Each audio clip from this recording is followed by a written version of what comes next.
Hi friends, ఈరోజు మన కిచెన్లో ఈ వీడియోలో ఒక హెల్దీ అండ్ టేస్టీగా ఉండే ఫ్రూట్ సలాడ్ని చూపించబోతున్నాను. మంచి క్రీమీగా ఉంటుంది. Welcome to my channel. ముందుగా ఒక గిన్నెలోకి ఒక హాఫ్ లీటర్ పాలను తీసుకుందాం. అంతేకాదండి, ఫ్రూట్ అంటే ఇష్టం లేని పిల్లలు కూడా ఇలా చేస్తే లొట్టలు వేసుకుంటూ మరీ తింటారు. ఇలా పాలు కొంచెం సేపు మరిగిన తర్వాత మరొక గిన్నెలోకి ఒక హాఫ్ కప్ పాలను తీసుకోండి. ఆ పాలని పక్కన పెట్టుకోండి. మిగిలిన అర లీటర్ పాలను బాగా మంచిగా చేయండి చేసుకుని ఫ్రెండ్స్, పక్కన ఉన్న బెల్ ఐకాన్ క్లిక్ చేసి గంట సింబల్ నొక్కండి. ఇలా పాలన్నీ బాగా ఇలా ఒక పొంగు వచ్చేంత వరకు బాగా కరగనివ్వండి. మనం తీసుకున్న పాలలోకి ఒక 2 టేబుల్ స్పూన్ల కస్టర్డ్ పౌడర్ని తీసుకొని బాగా ఉండలు లేకుండా బాగా మిక్స్ చేసుకోండి.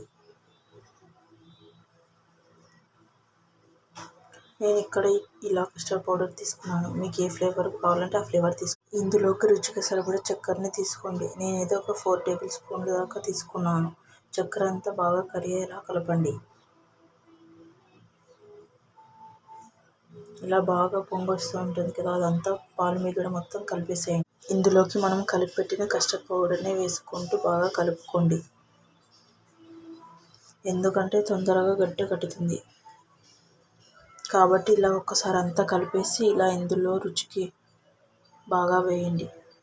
ఇప్పుడు దీన్ని ఒక 2-3 నిమిషాల పాటు మంటను మీడియం ఫ్లేమ్లో పెట్టి బాగా కలపండి.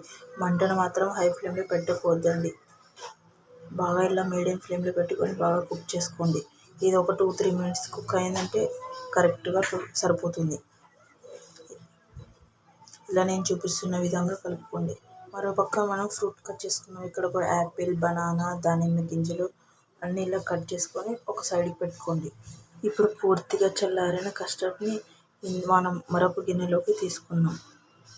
ఇలా మొత్తం మరొక గిన్నెలోకి తీసుకొని ఇందులోకి తగినన్ని యాపిల్స్, అలాగే బనానా, చూపిస్తున్న ఫ్రూట్స్ అయినా కాకుండా మీకు నచ్చిన ఫ్రూట్స్తో అయినా చేసుకోవచ్చు ఫ్రెండ్స్.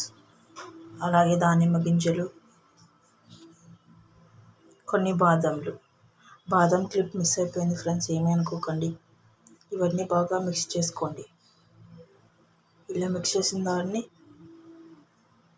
ఒక 2-3 గంటలు ఫ్రిడ్జ్లో పెట్టుకోండి. చాలా అంటే చాలా టేస్టీగా ఉంటుంది. 2 అవర్స్ తర్వాత మీకు చూపిస్తున్నాను.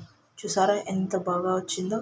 నా ఫ్రూట్ కస్టర్డ్ రెడీ అయిపోయినట్లే. అంతే. మన ఛానల్ని లైక్ చేయండి, సబ్స్క్రైబ్ చేసుకోండి ఫ్రెండ్స్.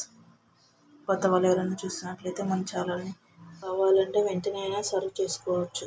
బట్ బయట ఎండ వేడికి చల్లగా టేస్టీగా బాగా ఉంటుంది కాబట్టి ఒక గంట సేపు అయినా ఫ్రిడ్జ్లో పెట్టి తీసుకోండి. లేదంటే డీప్ ఫ్రిడ్జ్లో ఒక అరగంట పెట్టండి.